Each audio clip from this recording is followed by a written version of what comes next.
Yo, yo, yo, yo, yo, yo, yo, yo, yo, what's up? It's Ben Scarborough, and I'm chilling here at Third Eye Collective in the secret room with one very special guest, Johnny Bravo from Billboard Hitmakers. What's going on, man? What's good? How you Welcome doing? to the secret room. We're very secretive. Yeah, I know. It's like in the back, right? Yeah, so we've only been doing this for about a month, and I got to say, man, I really like podcasting. Word. More than I thought I would. Where it really get to figure people out. Yeah. Word. We were doing YouTube videos majority of last year, and we were writing scripts for every single one, and we had a teleprompter, and I didn't really get a whole lot of chance to go off book, and so like this is like the true off-book experience for me. So what kind of day you having? Really just chilling. Just chilling? Yeah. So for everybody at home listening in that may have no idea what it is you do, why don't you let these people know what it is you do? Just mainly just make music, produce, you know. Been doing it for a minute, probably like producing for at least like 15 years at least. Oh, wow. At least, I'm thinking. You know, when you cross into that 15-year territory, you kind of do this. Yeah. It's what you do. Yeah, don't even think about it anymore. It's automatic. Yeah. Muscle memory. So now there's a chance that a lot of people out here listening and watching as well have actually heard the music that you've been a part of. Yeah. Let's talk about some high watermarks here. So the last one we did? The last one we did that was big is the Future, on the Future album. And that's the first track. It's called Never Stop. Oh, on the Wizard album. Yeah, on the Wizard. Damn. Yeah. Okay. So I know you guys have definitely heard that. Yeah. So that was the last one. We did that with ATL Jacob. Shout out to ATL Jacob. Hell yeah. That's close peoples right there. You know what I mean? So it's a bunch of stuff. Like if I actually looking on the list on some of the stuff we did, like 'cause I don't even remember. Like life is just so fast. Like I hear that. I don't even be thinking about what was done. We always trying to think about what's next. My biggest thing is archiving all my digital stuff. Yeah. Like archiving sessions and stuff like that. Do you have like a regimen for archiving files or sessions? Man, what's crazy is my co-producer, Dub, his Instagram's Etherboy. He actually does like, he has the majority of like the stuff we do because like, The masters I and mean, whatnot. he's way more organized than I am. Okay. So like, I mean, my shit's all over the motherfucking place, but He's got like that IT background. yeah, I mean, I don't even know if it's like, official IT background, but He's like, wait, we're going to need these in 20 years when they do the oh, remaster. you got everything. We got everything. We got like a couple hard drives full of shit. So who were some people in the industry that you've worked with? So like of course Future and Gucci, Gunna, Baby, who else? Let me think. Wiz, Chris Brown. I saw you had a Wale plaque. Yeah, Wale. That was one of the first ones. Shout out to Wale. That was in the home team right there. That's where I'm from. So it was dope just getting something done like that for one of my first. But yeah, that was one of the first ones. Let me see, cause like I don't even Jeremiah, Yellow Bees, EK Camp. Okay. Rod Wave. Yeah.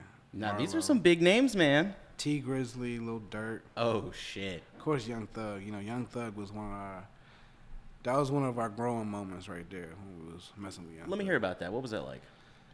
It was interesting because you see how man work. Like before we work with him, I know for me, I didn't know. You know what I'm saying? Like his work ethic and what actually goes behind what he do. You know what I mean? Okay. What's crazy is when I first started listening to Thug, I couldn't understand nothing he was saying. Same.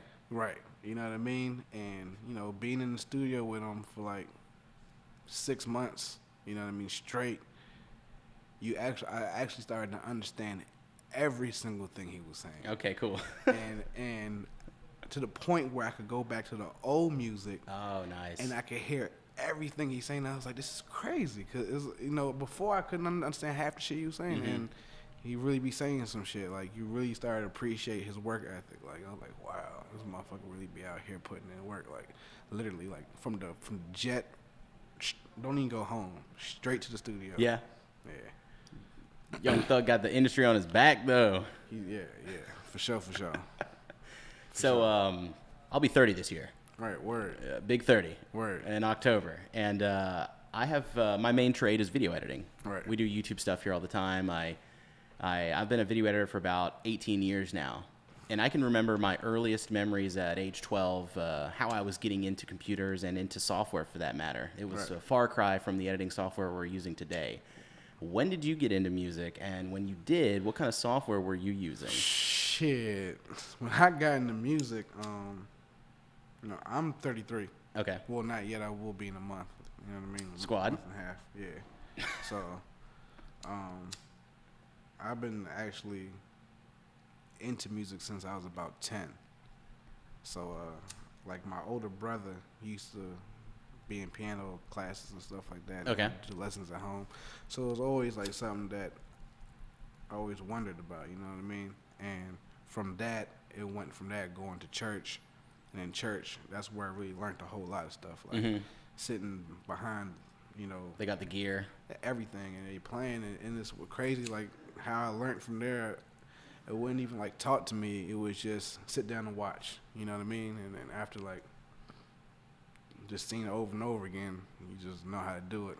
Now, is there a particular piece of equipment that caught your attention early on that you wanted to, like, master or just get to know more? Piano was always the ultimate, my you know what I mean? That's always was my, like, main thing. But, after, like, sitting there watching all of it, you want to learn everything. Yeah.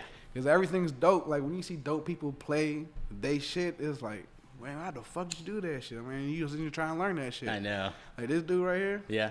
super crazy drummer. Oh, really? Crazy. Okay. Crazy. And I watched him grow from 11 to 27, you know what I mean? And from what he did then to now. Uh-huh.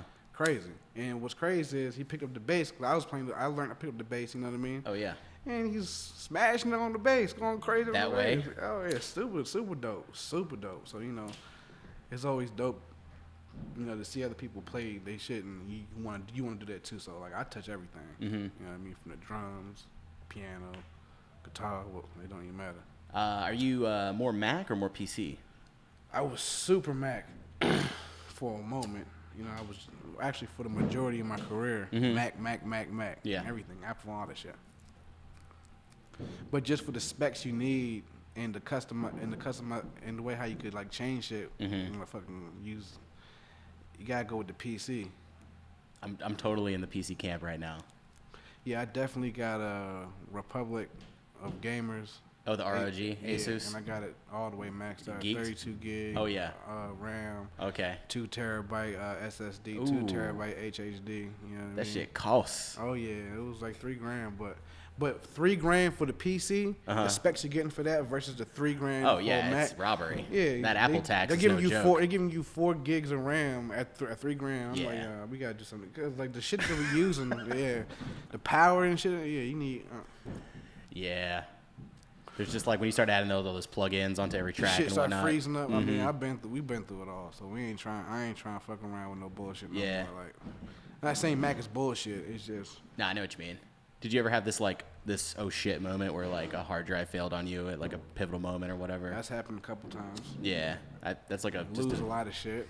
it's like casualties of the digital age, You try to keep making copies of the same drive. So, like, if one dies and you got another. Yeah, stuff got that all backup shit on solution. there.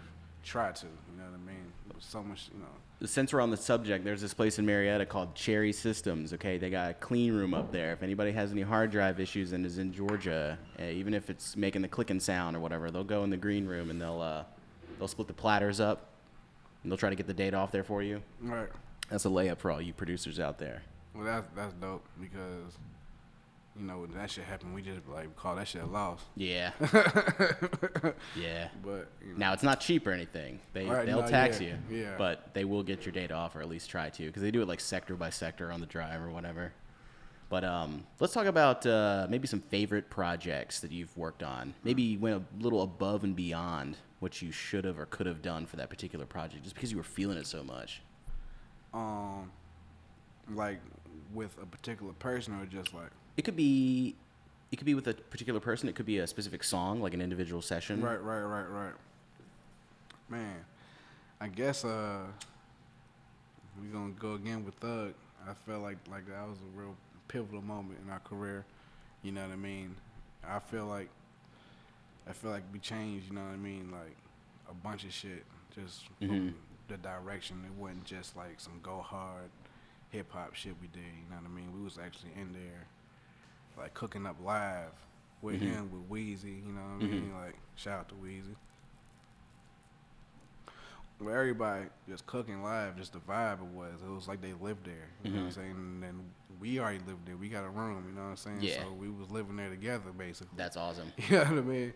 So like, it was just dope to get the idea that he wanted to portray across. You know what I mean?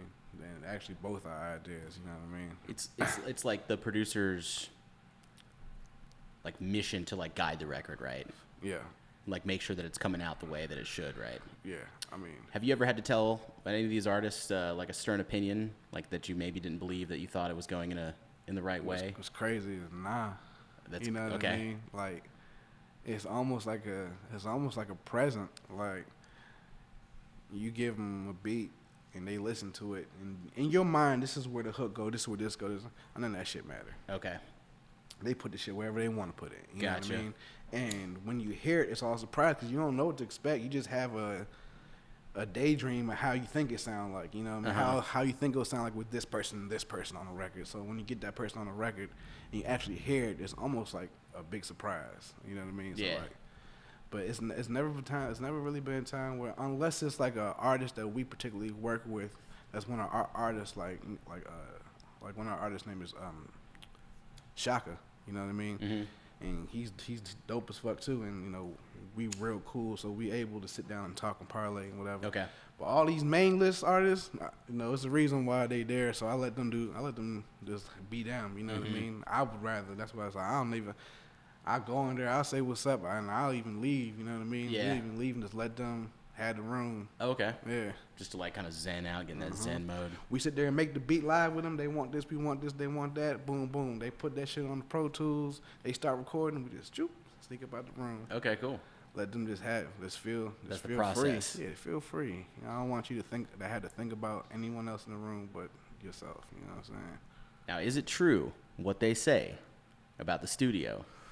That it'll never sound as good as it does in the studio than it does outside the studio. Any particular record? I've heard people come out.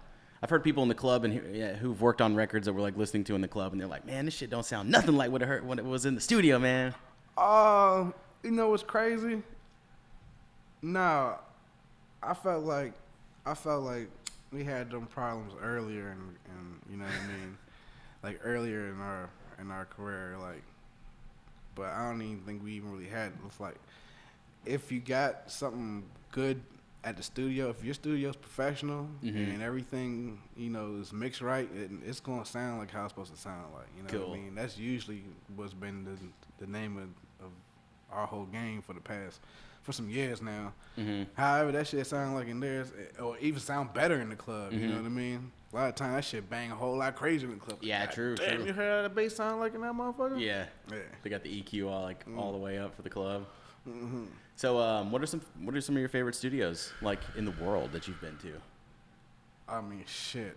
I ain't been to a lot of studios. Okay. But you know, of course, Billboard Studios #1. Yes. That's gonna be #1 always. But it's been a few. You know, especially when I first came here, like 10 years ago. You know what I mean? Like Patchwork, seeing how that was, I was like, oh shit, like. Damn, it's a big ass studio, big ass in a little ass house, yeah. Right, you know what I mean.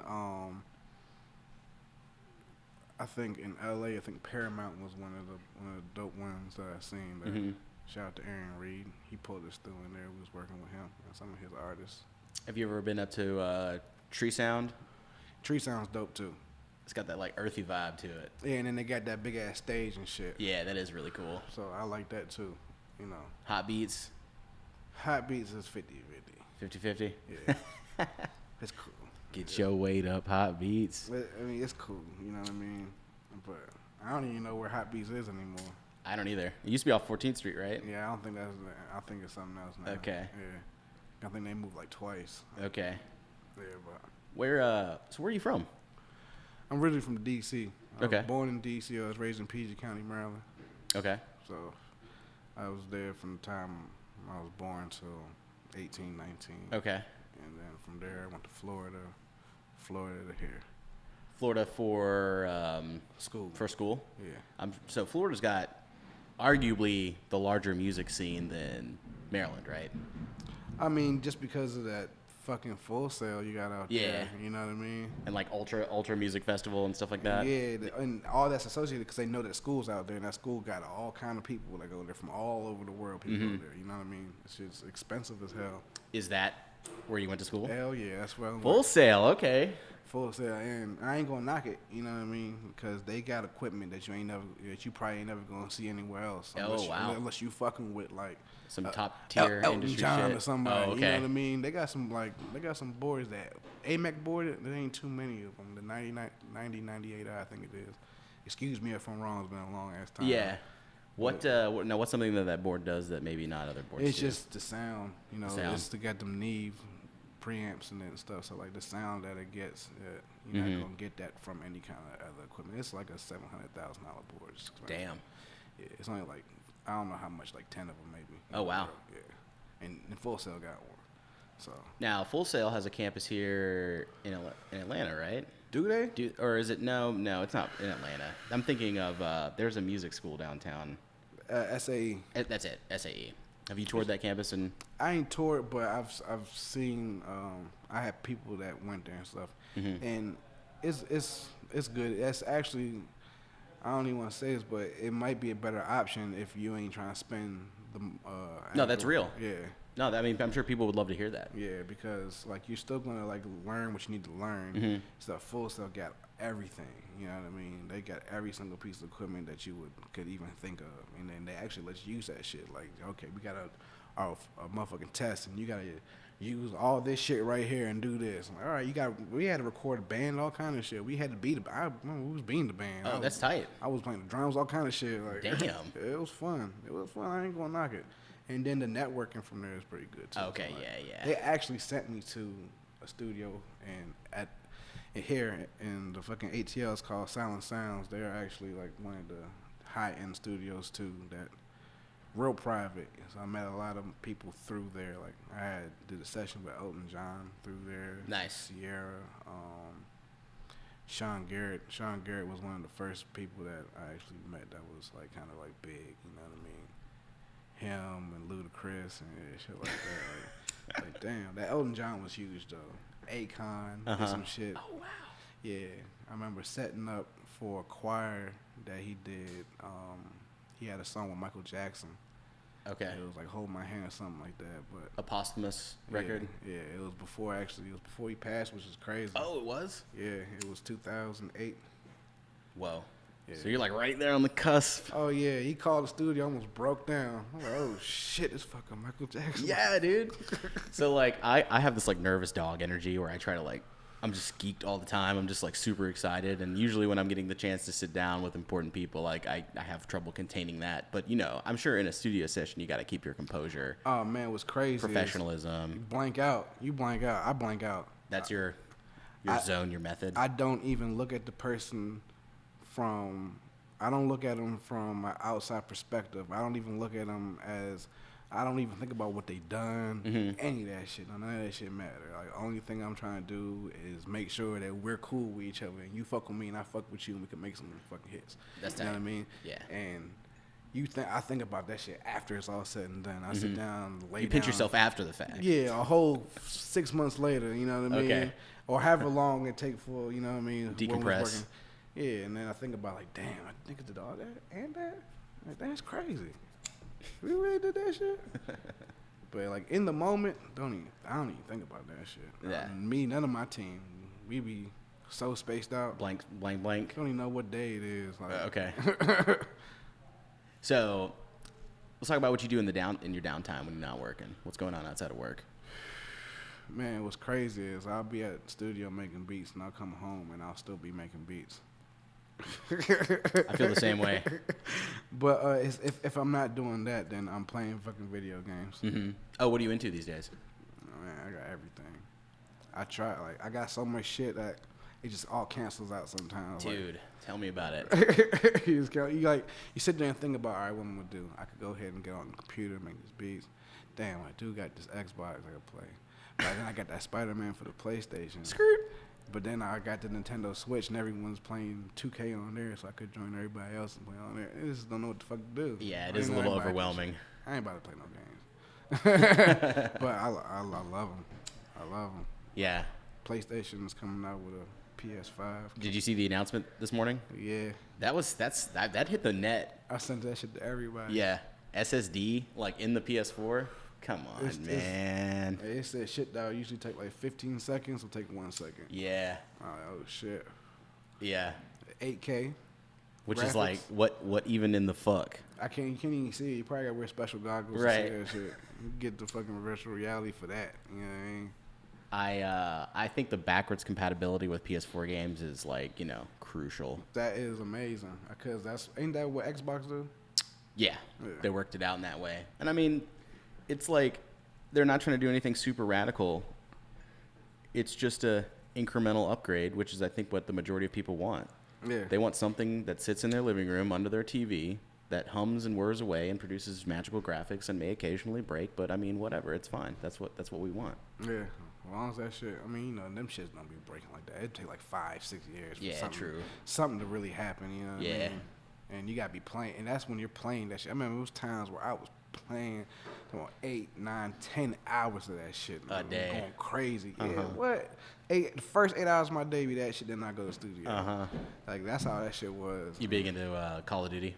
Call of Duty was, and what's crazy is after all the years and shit, you just ain't. I'll still do the same shit. Like, I bought the last Call of Duty account, Black Ops 4. Right. And I got the season pass and shit, and I played that shit 4 times. Yeah. Like, they got you. Yeah. And I always get the season pass. I want everything. Yeah. You know what I mean? Yeah. Like, I ain't gonna short myself. I want all that shit. Like, why everybody else walking around with that shit? I want it too. Exactly. You know what I mean? Like I got it. Yeah, I'm special. I've played it a little bit more than 4 times this year, and their battle royale mode is really fun. Are you into any battle royale games? Yeah, so I did play it a couple times. I was actually impressed how it was so similar to like Fortnite and shit. I was like, whoa! Yeah. Like, it just when you drop down, you get into that first person view. Like, oh yeah, it's dope. Yeah, minus the building. Yeah, cause like I suck at building. Yeah, I me got too. a couple friends that's awesome at that shit. But Yeah. to me, it's like you gotta have autism. Yeah. For real. You do have to be low-key autistic to play this Yo, shit. that shit's crazy. Like the shit I seen motherfuckers do, I was like, yo, I'll let y'all. I was waiting in the back. Yeah. And just try to get free shots on Yeah, motherfuckers. yeah. They just rolled out the BR mode in Battlefield 5. That's really fun. Damn. Apex Legends is here to stay. Yeah. That's not going anywhere. I seen one of my friends be playing that shit. My friend Lico, aka Rapper. That's my man still. Tight. Yeah, what do you have going on this year? What are some big projects that you maybe can talk about that's going on this year? I know that we got a record with A Boogie, and I don't know if it's going on his next one or if it's going on Hitmakers album. But man, that shit's so out of here. Really? That shit's so, I'm just It's waiting. the future as fuck. It's crazy. It's crazy. That's all I'm gonna say. It's crazy. When it get out, you gonna know what it is. Now he just told all of us that at the same time. We all just heard that. That shit crazy. So The track it doesn't even have a name. I ain't gonna say. It doesn't even have a name yet. It's just when you hear Hitmaker and the A Boogie joint, I'm gonna say that it's a Tupac sample that will be replayed. Okay. So Actually, while you guys are listening to this, go ahead and make a new tab and man, pull up Bravo on Instagram and just follow the kid, man. Take a look at this man's work. Scroll down, man. Get deep. Go to 2015. Like, look at what he's done. Yeah. Where can they find you on Instagram? The real J Bravo. Right here. Go to it. So, what else you got going on today? What you about to get into?